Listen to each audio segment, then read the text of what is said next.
Okay. Thank you, Amy, so much for being on Fundraising Now, and I appreciate it so much. I want to give you a proper introduction. Amy Eisenstein, ACFRE, has been a development professional and fundraising consultant for more than 20 years. Recognized as a leading expert in her field, she has helped small and large nonprofits alike raise millions of dollars through major gifts and capital campaigns, board development, annual fund campaigns, direct mail. In addition to consultant, Amy is a speaker and trainer, as well as a creator of major gifts and the co-creator of the Capital Campaign Toolkit. Her published books include Major Gift Fundraising for Small Shops, Raising More with Less, 50 Asks in 50 Weeks. Her weekly blog enjoys thousands of readers, including nonprofit board members, executive directors, fundraisers of every level and experience. And she holds the highest certification in our field, Advanced Certified Fundraising Executive, ACFRE. You also have an incredible YouTube page where you have thousands of free materials and videos. So thank you so much for being on and allowing me to talk to you. I'm a huge fan. Well, thank you. Thanks for having me. So we'll talk a little bit about kind of your background, what you do, your expertise, why you like what you do, and what we do as fundraisers. And then we'll go into kind of some contextual conversation about fundraising today and things going on. So yeah, just to kick off, how did you get into this field, and what do you enjoy most about it? Yeah, so I think I fell into fundraising probably like everybody else, although maybe it was a little more strategic. I was going to graduate school for nonprofit management, and I knew I needed to do some fundraising. So I took my first development job at a domestic violence shelter, and I realized that that was the best thing that could happen to nonprofits. It was the engine of nonprofits, and it's what really made all good causes run, the fundraising. So it stuck. So I've been in it ever since, and it's been great. I love the fundraising, and now I love teaching fundraising. So we'll dip in right into kind of some of the things contextually going on in this year. You are a prolific blogger. In one of your blog posts, you said, during good times and bad, some organizations raise a lot of money and other organizations don't. And 2020 has been a year few of us have ever seen, with a global pandemic, broad economic shutdowns, obviously nationwide protests, and a very polarized election year. It's hard to offer detailed advice to nonprofits, given each situation and stuff is different and contextually has to be thought of. But what are some tactics that might be universally used right now, no matter the size of the shop?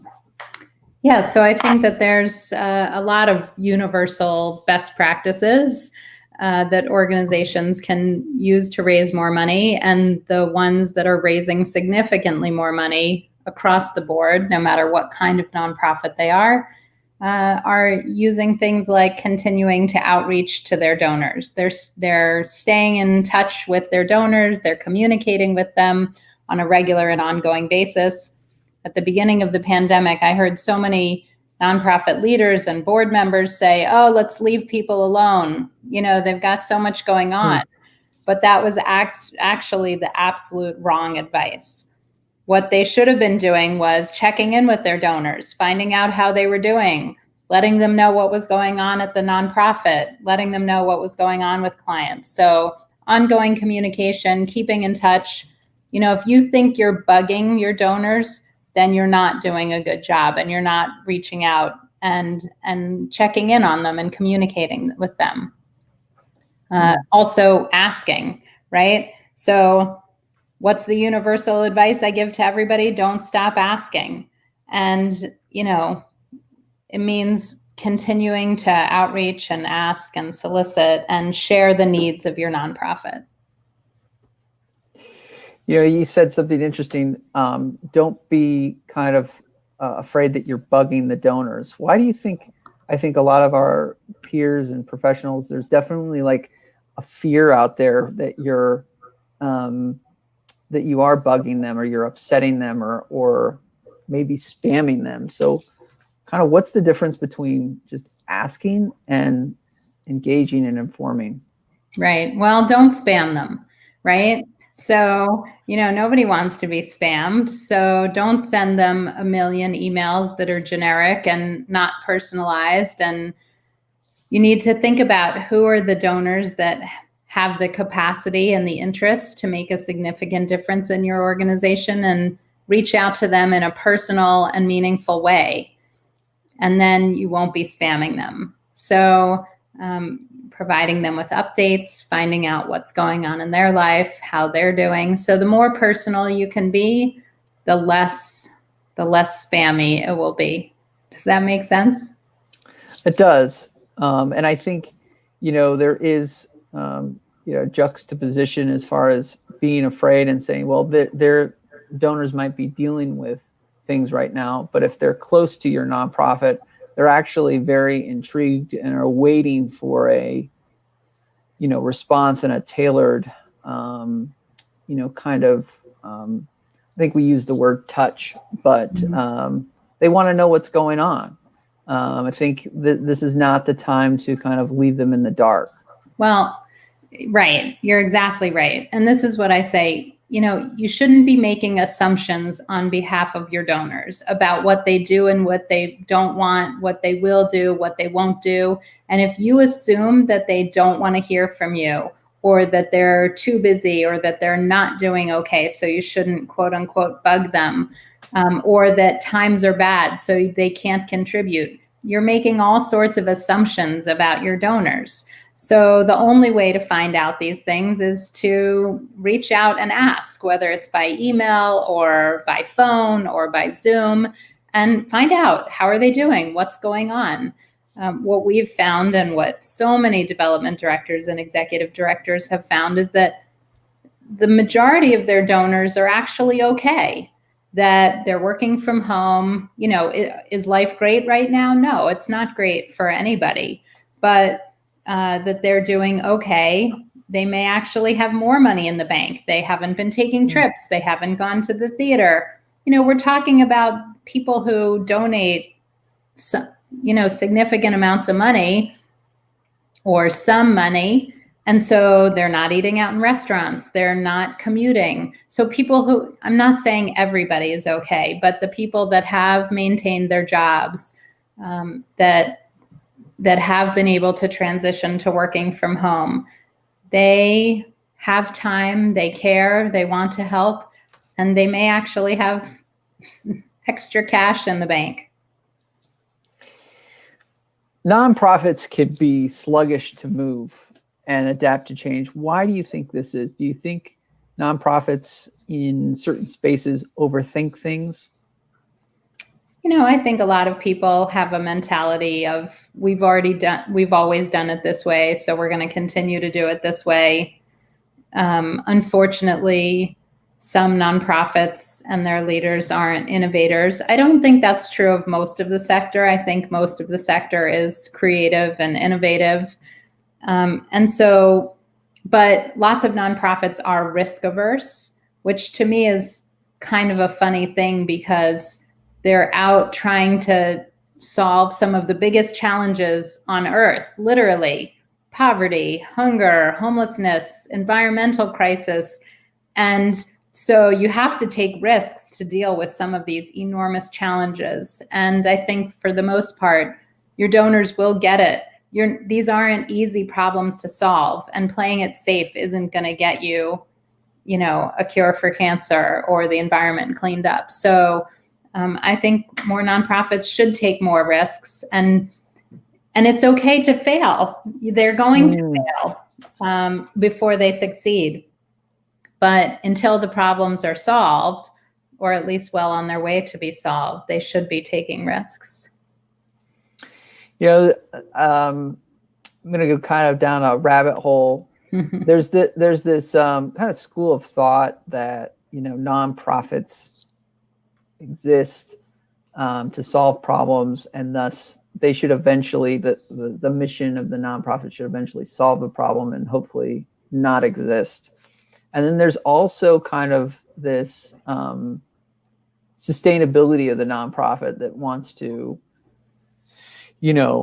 have an endowment, have safety nets, have things that so it can continue its mission.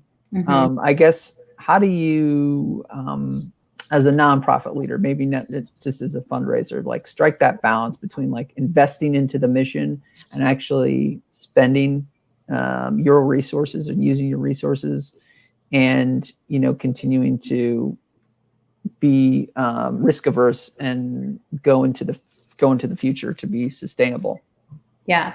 So the only nonprofit that I know of that sort of solved the problem that they were created to set out to solve is March of Dimes. And I can't honestly even remember the disease that they found a cure for. I don't know what they started out as, but now they've transitioned to a different similar disease. And so I don't think any donor who gave 50 years ago or 100 years ago is upset that they gave to an endowment and they actually found a cure. And I'm pretty sure I have that right. I think it's the March of Dimes. I could be wrong, but I'm 99% sure that that's the one. And they just had to change their mission. They tweaked their mission to another disease. And so, I think most challenges that nonprofits are tackling are big enough that they're not going to be solved in our lifetime. And if they are, the donors who give to the longevity of that nonprofit are going to be thrilled for them to use the money for something else.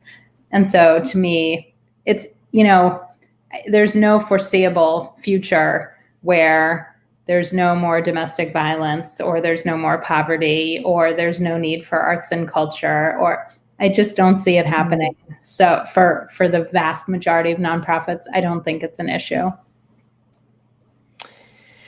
What would you say, so major gifts side of our shops, what would you say to, major gift officers when the pandemic hit, or in, mass social distancing rules, and some states are in strict lockdowns?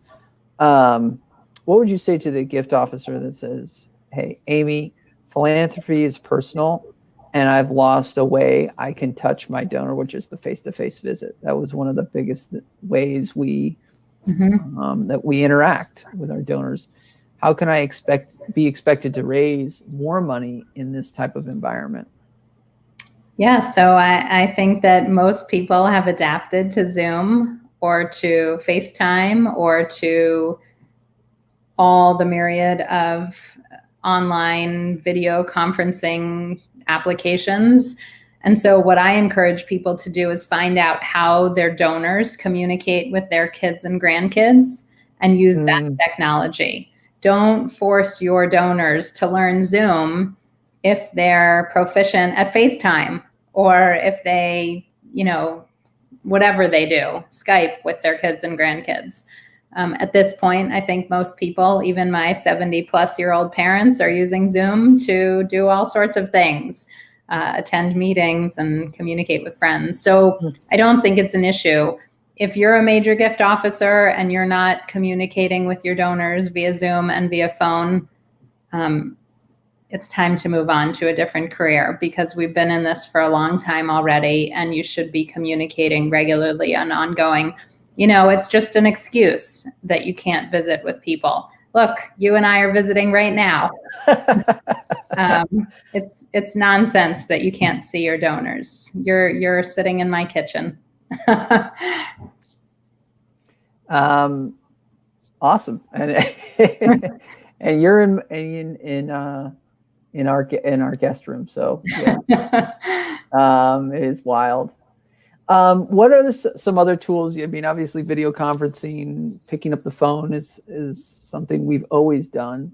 Are there any other kind of tools that you've seen MGOs use in the past 6 months or so? Yeah, so I think, 10 years ago, I would never have considered texting a donor. It felt like something that was really personal and intimate to have somebody's cell phone number or text. But I think now it's sort of very commonplace, like sending email. And so I think that depending on what your donor likes to do, it's, texting, emails, the more personal you can be, the better it will be. And so if you always want to be as personal and specific as you can. You've helped large nonprofits and small nonprofits. How do you get, and this is more of kind of a cultural thing, how do you get folks from all levels of the organization to buy into development and support development? I was thinking specifically as a development person, sometimes we have conflict with finance, or we have conflict with marketing and communications, getting the message out, specifically with like things like planned gifts and major gifts or certain giving societies. But how do we get, I guess, the cultural buy-in across some departments? Yeah, so I think it's a process to change the culture at your organization and create a culture of philanthropy. I think, first of all, the proof is in the pudding. So when you start to raise money, you start to get respect of people around you. If other department heads or other areas in your organization need resources or support, as you start to bring in money, you'll demonstrate that. But it's about conversations. So how are you communicating? How are you speaking with people? If I were a development director or something, I was going to say I would take people out to lunch. I guess we can't do that right now, but, check in with people and talk to them about what their fundraising experience is at this or other organizations. If they've ever volunteered or fundraised for another organization, ask them what they know about fundraising and what it does at your organization. They may not have any idea that you couldn't do program or project A, B, and C without philanthropy. They may not have a clue as to what fundraising supports. So they may believe all sorts of myths about fundraising or have misconceptions about what it is or what they would have to do. So having dialogues and staff meetings and communications will help. It takes time. It's a process. Okay. Using kindness, always good. You've probably been asked to help or even come in and present to many boards. How do you recommend managing the board of directors? How do you manage up? And is their primary purpose to raise money? How would you engage with them at this time? So board members or boards in general have two primary functions. One is governance and the other one is fiduciary, which fundraising, of course, falls into.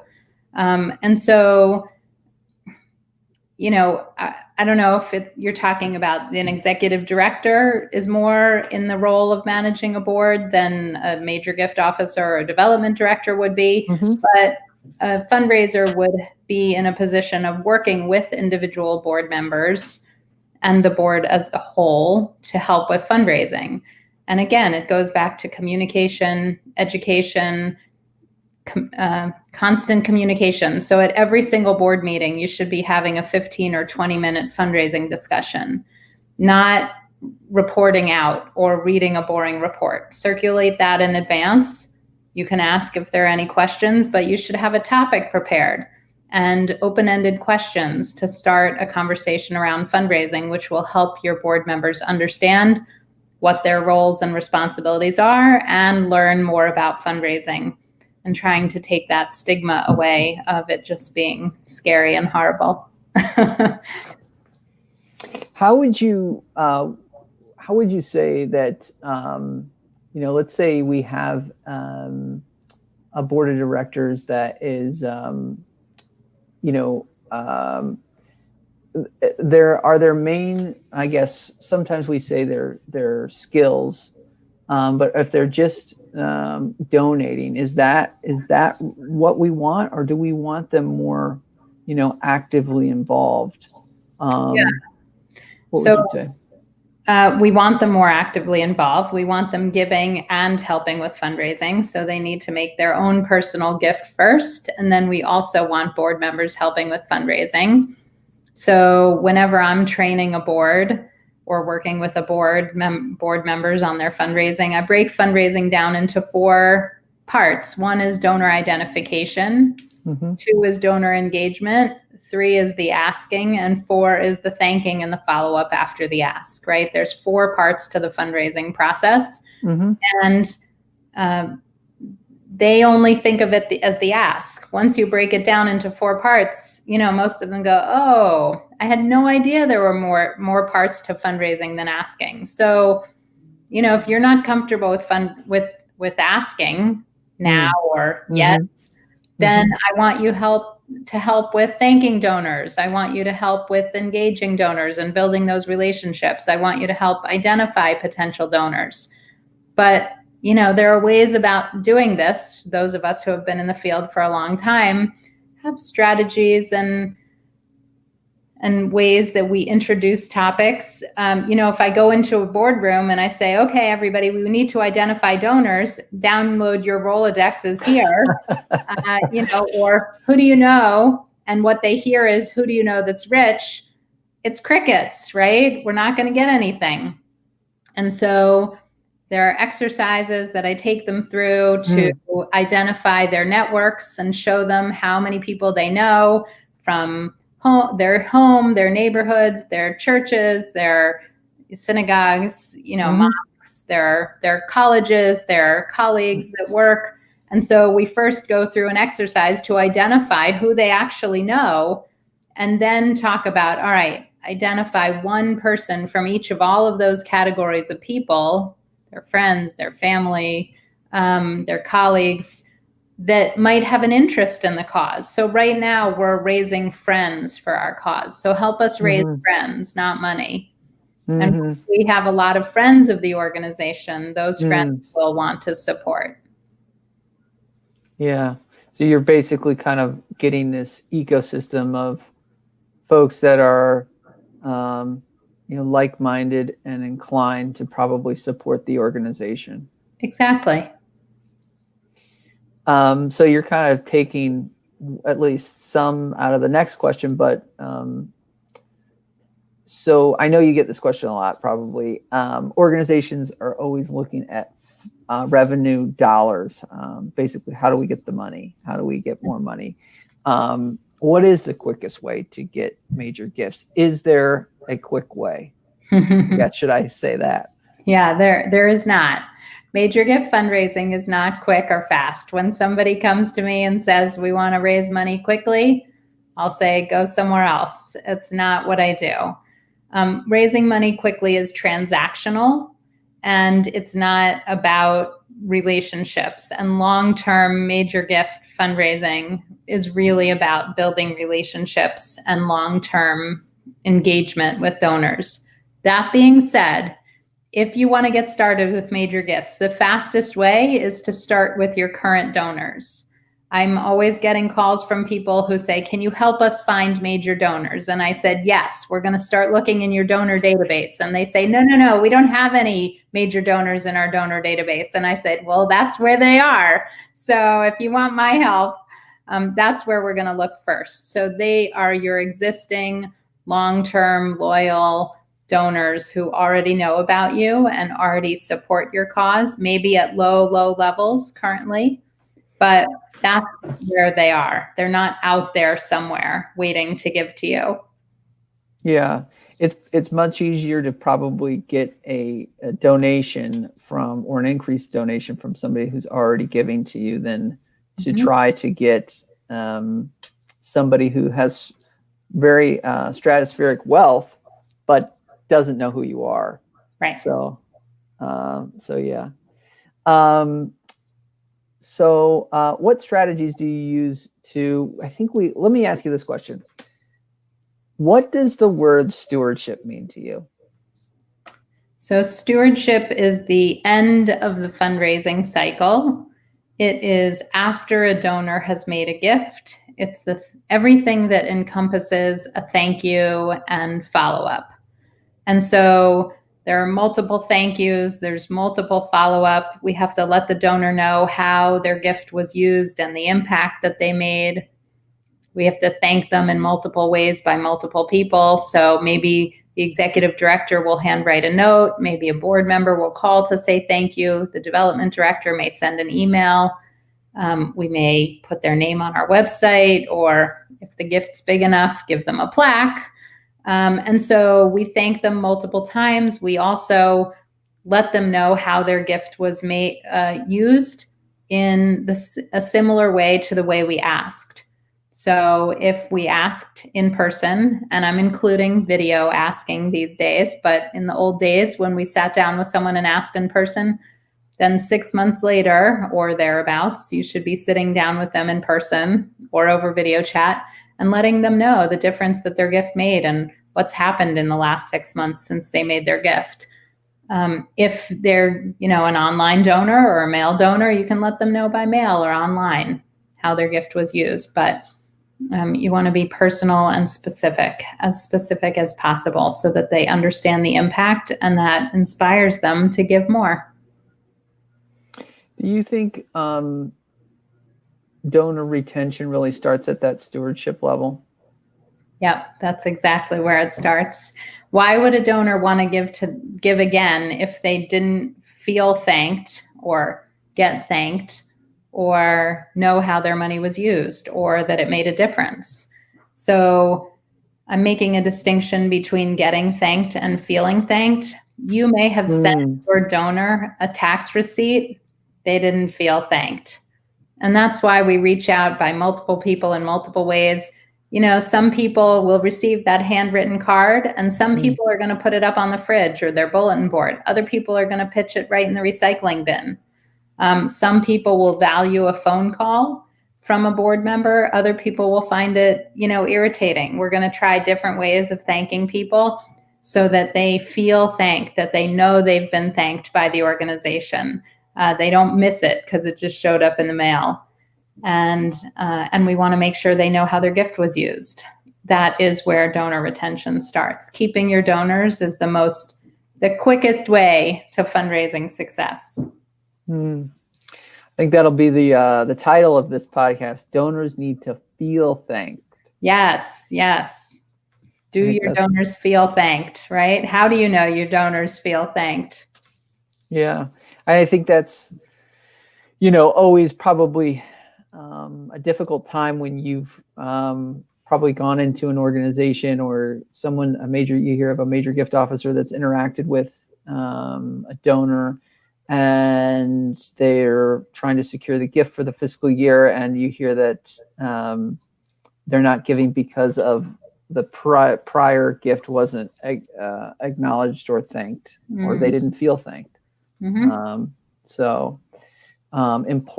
Important bullet point on this discussion. What advice would you give organizations moving into this final quarter of the year? Communicate with your donors, be in touch with them. Don't be afraid to pick up the phone and let them know what you need and ask for their support.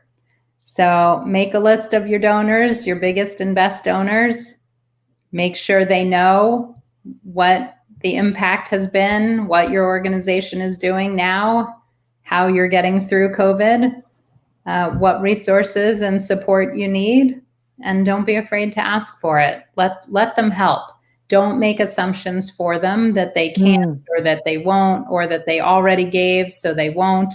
Until they tell you, you don't know that. And you can acknowledge it. Say, listen, I know you gave an extra gift in June this year, in April, because of what we're going through.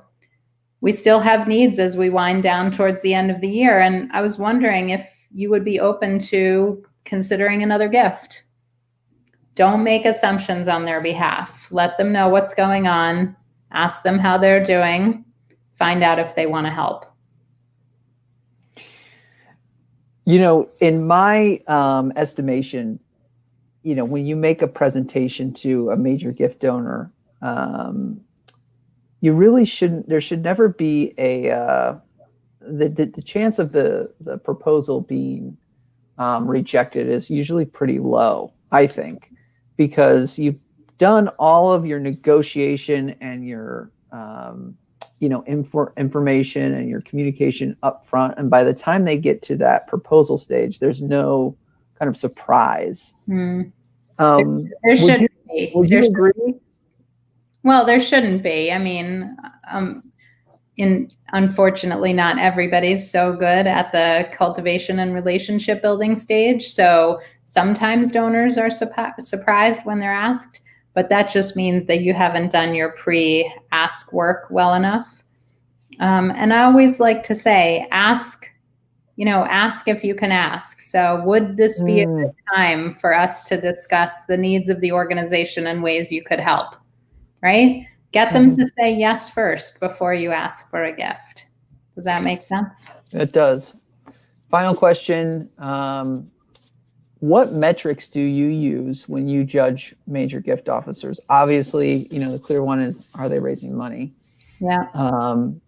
Over the fiscal year or a period of time. But what are some other numbers behind the numbers that directors of development or vice presidents of advancement can use to see how their gift officers are performing? Yeah, so I think the top ones that I look at are the number of asks they make in comparison with the number of gifts they get. So if I have a major gift officer or a development director who made 10 asks this year and they got all 10 gifts, I would say you're being way too conservative. You're not getting out there. You're not taking any risks. You're only asking when you're 100% certain you're going to get the gift. That to me is not okay.